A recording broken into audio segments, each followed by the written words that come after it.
ఆ ఉమ్మడి జిల్లా బీఆర్ఎస్ నేతల మధ్య ఉన్న అంతర్గత విభేదాలు ఇటీవల జరిగిన రైతు సంగ్రామ సదస్సులో బహిర్గతమయ్యాయి.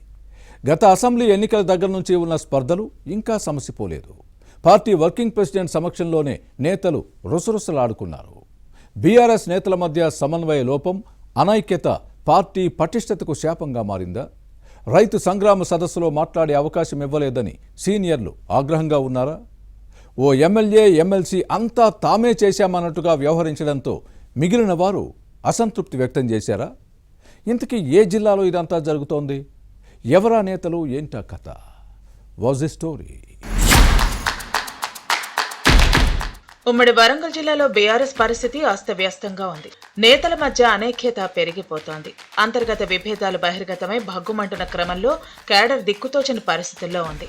సమన్వయ లోపం స్పష్టంగా కనిపిస్తున్న దశలో పార్టీ కార్యక్రమాలు వెలవెలపోతున్నాయి. ఈ నెల 6న నిర్వహించిన రైతు సంగ్రామ సదస్సుకు పెద్దగా స్పందన రాలేదు.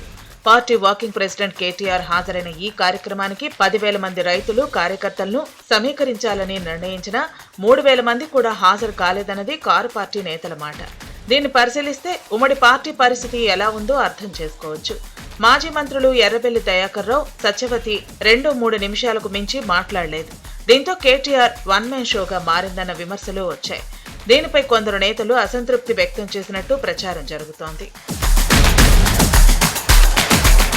రైతు సంగ్రామ సదస్సుకు మాజీ ఎమ్మెల్యే వినయ్ భాస్కర్, మాజీ మంత్రి ఎర్రబెల్లి దయాకర్ రావు ఎక్కువగా జన సమీకరణ చేశారు. కానీ వినయ్ భాస్కర్ కు మాట్లాడే అవకాశం ఇవ్వకపోవడంతో నొచ్చుకున్నట్టు సమాచారం. వేదికపై ఎమ్మెల్సీ, ఎమ్మెల్యే హడావిడి చేయటం మిగిలిన నేతల్లో అసంతృప్తికి కారణమైంది. బీఆర్ఎస్ శాసనసభ్యుడు అతిథులను ఆహ్వానిస్తే మధ్యలో ఓ ఎమ్మెల్సీ జోక్యం చేసుకుని సదస్సును అంతా తామే నడిపిస్తున్నట్టు కలరింగ్ ఇవ్వటం మిగిలిన నేతలకు మింగుడు పడని పరిణామంగా మారింది. ఇద్దరు నేతల తీరుపై విమర్శలు వచ్చాయి. సొమ్మొకరిది, సోకు మరొకరిది అన్న వ్యాఖ్యలు వచ్చాయి. మాజీ మంత్రి రెడ్డియాకు రైతు సదస్సులో మాట్లాడే అవకాశం ఇవ్వకపోవటం అవమానించడమేనన్న విమర్శలు వచ్చాయి. ధాన్యం కొనుగోళ్ల సమస్యలపై నిరసన తెలుపుతున్న రైతులకు బీఆర్ఎస్ మద్దతు ఇచ్చింది. అన్నదాతలతో కలిసి మాజీ ఎమ్మెల్యేలు ఆందోళన చేశారు. వీరంతా తమ ప్రాంతాల నుంచి సొంత ఖర్చుతో రైతులను సదస్సుకు తీసుకొచ్చారు. అయితే ఎవరితో మాట్లాడించకపోవడంతో అసంతృప్తి వ్యక్తం చేశారు.